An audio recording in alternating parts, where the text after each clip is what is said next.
everyone. I'm Tania, the Digital Communications and Outreach Manager for Biodiversity for Livable Climate, an environmental nonprofit that works to spread awareness on ecosystem restoration.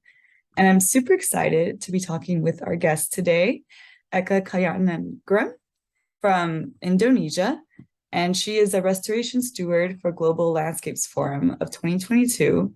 And Global Landscapes Forum is this worldwide organization that works for ecosystem restoration and supports on-the-ground projects. So Eka, thank you so much for joining us today. And I'm just excited to get into, everything that you're doing. So what did get you inspired to get into primate conservation specifically? Yeah. Hi, Tania. Nice to meet you. And it's a pleasure to be here with you and everyone here. So again, I'm Eka Cahyaningrum, and I'm the Restoration Steward 2022 for Peatland ecosystem. And thank you for the questions, Tania. In university, actually, it started when I was in the university. So back there, my interest was in amphibians and reptiles. So I don't have the slightest interest in primates at the time. But before I graduate, so I got an internship to work with a primate researcher in Sulawesi. And that was my first job. And then that was my first experience going to the forest, starting from 5 a.m. and back to the camp at 7 p.m. So staying almost the whole day in the forest, following primates and observing their daily life. So at that time, I can't help but fall in love with the primates and their behavior. So I saw how each of them have their own personality and the resemblance of their behavior with the hierarchy in humans. So it's very similar with us. So at the time I worked with the macaques, and then I worked with the orangutans in Sumatra, and then I worked with gibbons and langur in central Kalimantan, and then now with gibbons and orangutans again in East Kalimantan. Oh, beautiful. That's amazing. That's so funny. How, like you said, you didn't have any interest in primates at the time. I feel like we never know where we'll end up. So that's a great example of that. True. But yeah, I'm glad that you mentioned that not only a restoration steward, but specifically for peatlands. So also, how did you get into that? I think I see a peatland in your background, right? That's a beautiful picture, by the way. This is the big river that are around. There are a lot. You can find a lot in the central Borneo, in the central Kalimantan. Beautiful. Yeah. So what is that like? Just the restoration, and why are peatlands important? We know that they sequester carbon, but I think there's so much more than that we can say. Yeah. So I think when you have the chance, you have to visit the peat forest, because it's really beautiful and looks very different with the with other tropical forest ecosystem, because you can see the water's color are red, and then it's just flooded on the, like, most of the time during the rain season. So you're basically like walking on the river.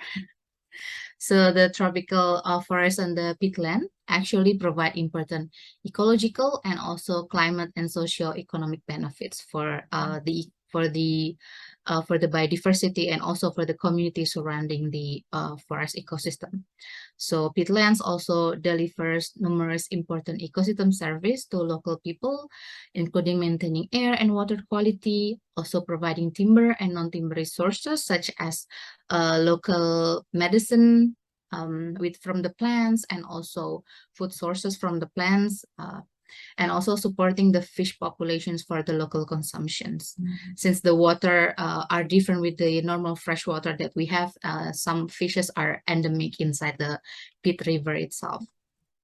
So the peatland ecosystem also are very important in their hydrological functions to prevent floods, and also to prevent drought by keeping the water inside the forest. And then the biomass is also useful, as you mentioned before, as a carbon sink. So the peat itself is a source of carbon, and also the vegetations as carbon sequesters, and important for the plants and animal biodiversity for their habitat. Yeah, so many benefits, just listing one after one. Yeah, I do think, like, I'm glad that you compared it to rainforest to forest, because I do think when it comes to carbon sinks, that's what we mostly think about. But wetlands, including peatlands, have been shown to actually sequester more carbon. And so it's great that you're working with them, that you're restoring them and spreading awareness for them, because I do think they need to get more awareness, exactly. So more people can get involved in restoring them. And I'm glad that you mentioned also the social aspects of it. It's like you said, those people that are relying on this protein.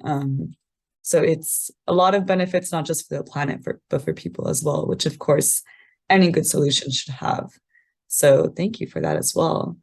So yeah, what goes behind restoring peatlands? I think when it comes to restoring forests, it can seem slightly easier because it's just planting. Obviously, there's a lot to it, but when it comes to restoring water, I think it's a bit more murky, because they're just thinking of how do you clean the water, how do you bring the fish back if they're gone, like of course if the water has just been so contaminated and the fish leave, how do you bring them back? And also you're talking about, like we could see in your picture, it's also the vegetation around it. So I'm assuming you do something with that too. So yeah, just explain maybe your experience with peatland restoration, what kind of techniques you've used. Yeah. So in terms of the technicality, for the peatland ecosystem itself, since the majority of the degraded peatlands have a damaged hydrological function, so the first thing that usually like other restorations project in Indonesia focusing on peatlands, the first thing that we have to do is to restore the hydrological functions, to restore the water level, to restore the wetness of the peat itself while we are planting the vegetations, because naturally the peatland is always flooded and the vegetations are used to those kind of environments. So then we have to restore those water level first, and that can be done by doing the canal blocking. So usually the peatland ecosystem are damaged because the water are drained from the ecosystem. It can be caused by the forest fire, and then it can also be caused by humans when they are digging canals and then draining the water to get access to the logs and also to get access to hunting or etc. So the things that we can do to restore the water level is to block those canals and to keep the water inside the forest and inside the peat. By restoring the water level, then the health of the forest can be restored like bit by bit because of that. And then the peat that's already degraded, that's already gone from the forest, can be restored back, but it will take a really long time. And then by restoring the vegetations, it can also help retaining the water inside the forest.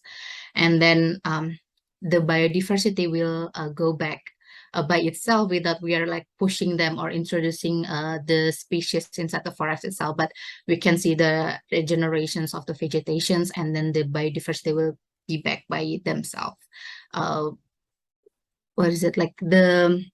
At the same time that the forest healed, we can see the biodiversity back inside the forest.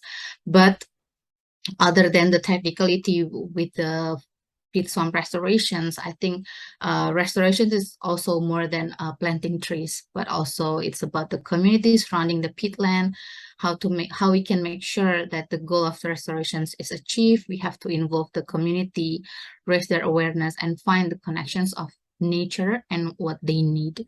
For example, the economical benefit of the peatland or restorations project, because we can see if the community is prosperous and the prosperity is caused by the sustainable management of the peatland ecosystem around them, then it will be part of their culture or their daily life even to take care of the peat ecosystem. Because I see in several places when the locals needs are met, when the community's needs are met, then they are more willing to protect the ecosystem around them, because they also get the benefits by taking care of their ecosystem, the ecosystem surrounding their community itself.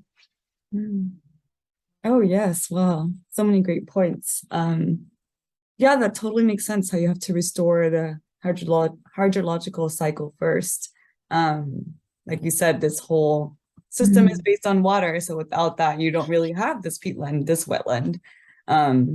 So yeah, and just that emphasizing how the water goes away, right? Like if we drain it, if there's fire, so balancing all of that is very important. And again, that social aspect, yeah, it's definitely been proven that if we don't include local communities in restoration projects, they just won't last, which makes sense. I mean, the local people don't want to restore the peatlands, then doesn't matter how many foreigners come and try to do it. Eventually those foreigners will leave and the local people again will have to stay there and then deal with consequences. So yeah, definitely important point. Just making sure that we are not only having them as participants, but that, as you said, we're educating and having them have an important leader role as well, like taking initiative. So that's amazing. And kind of to combine everything that you're doing with the primate conservation and the peatland restoration, how do those align? And we know you have a team of 3. It's 3 young people, which is also amazing. 3 young people just making an organization and doing the work that you're doing. And each of you come from a different perspective, right? Each of your team members, you come from this, again, primate conservation, maybe more of the research side, where then you have someone more on the ecotourism side and someone else in the environmental education side. So yeah, how do these 3 perspectives align? And then how do all these perspectives come to do all those goals that you're saying, the restoration of its habitat and the animals? Yeah. So by restoring the ecosystem, even though it will take a really long time for the ecosystem to heal and go back to its original functions and its original what is it? This original forest, yeah, healthy forest. I think with supporting the restoration movement, then in the future, it's like an investment that what we are doing now. Even though it's late, we can probably see it in the next maybe 15-20 years, where the biodiversity is back and then the primates back, because there are several primates also who lives in the Peat-swamp forest, such as orangutans and also gibbons, langur, and other macaques there. So that's one of the investment, one of the costs that we are restoring the area. As for the team, yeah, I think with our different background, the 3 of us, it's actually a very beneficial formations. So with our different background and expertise, we can also tackle the problems with different approaches and can see it from different perspectives. Like we can tackle the problem through education's perspective, business perspective, and also the science perspective. For example, to understand more about the biophysical and do research on methods on peat restorations, we can use science approach. And then to increase the awareness, we can build narrations for educations in social media and offline with the local, with the students there in Central Kalimantan. And also to support the community livelihood in line with the restorations, we can find a suitable business model, maybe through ecotourism or product development, because in Central Kalimantan itself, there are several products developed related to the village in close proximity to the peat ecosystem, such as honey productions, and then also planting pineapples and other things also have been developed to balance it with the community livelihood and also the to safeguard the peatland ecosystem, the existing one.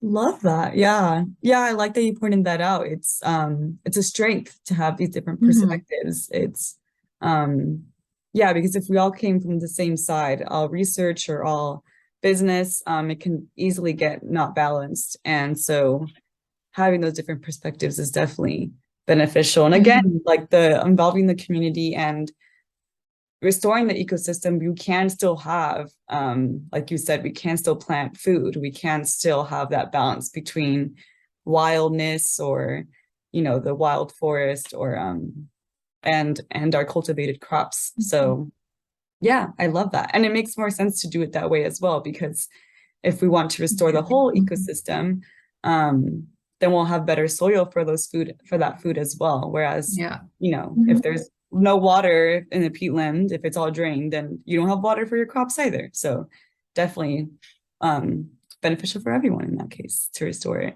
Yeah, I think the community is the key for a successful conservation movement, aren't they?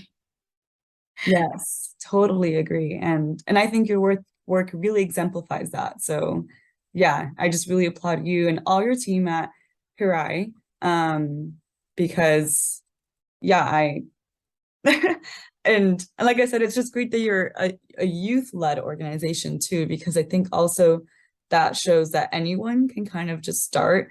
You see a problem, find a way to get it there, to attack those problems, to solve those solutions, solve those problems with solutions, and yeah, like raise awareness. You're doing all the above. So we'll definitely put the information for your nonprofit and all in the description. So everyone, please go there so we can support Eka's work. But yes, how else can we support your work from people all over the world to make sure that these peatlands get restored? Yeah, I agree with you that everyone can make the movement, and it doesn't have to be like a big solutions. We can just do whatever we can at this time, and then maybe it grow, but then at least we try something and contribute to this cause, especially the conservations or restorations. So to support our journey, you can follow the Global Landscape Forum social media and follow our social media to know what we're up to now. When are we going to plant the trees, the location of our project area, and then the involvement of the local university students that we always take during our project. And then also, since we are a small organizations, like a collaboration is always welcome. So we can do collaborations for the campaign, and also for other events. We are so open for collaborations to spread our cause and raise awareness on the importance of peat ecosystem. So that's a way to support us. But if you come with new ideas and want to discuss with us, feel free to reach out. Love that. Yes. Yeah, I totally agree with the collaborations. That's kind of why we did this, to spread awareness for your work, because I definitely learned a lot. This is all something that I hear about, like restoring peatlands, restoring wetlands. I know about it, but kind of seeing more what's behind the scenes, I think that's so powerful. And that's why we have to support that on the ground work, because that's where it all happens. So yes, thank you again, Eka, for your time today, for just sharing your beautiful knowledge with us. Do you have any last words, any kind of maybe final messages that you want people to walk away with? I think when you're interested in something, so my background is not on peat restorations, and there's always this fear of, like going into the new field, going into something new, and there are a lot of fear that maybe is it too late, or maybe I'm doing too little. So there are lots of those fear, especially with like making this youth organizations with my other two friends. But I think what I want people to know from this is that it's okay to take the first step. I think even though it's a small step, and it's okay to have those fear, but I think we can tackle those fear like little by little, and we can grow during this journey itself. So if you are interested in something, even though it's new, even though it's scary, let's just try it. I love that. Yeah, I can't think of a better way to end it, this conversation. So thank you again. And yeah, everyone, please check out Eka's work and follow. Thank you. It's a pleasure, Tania. You too.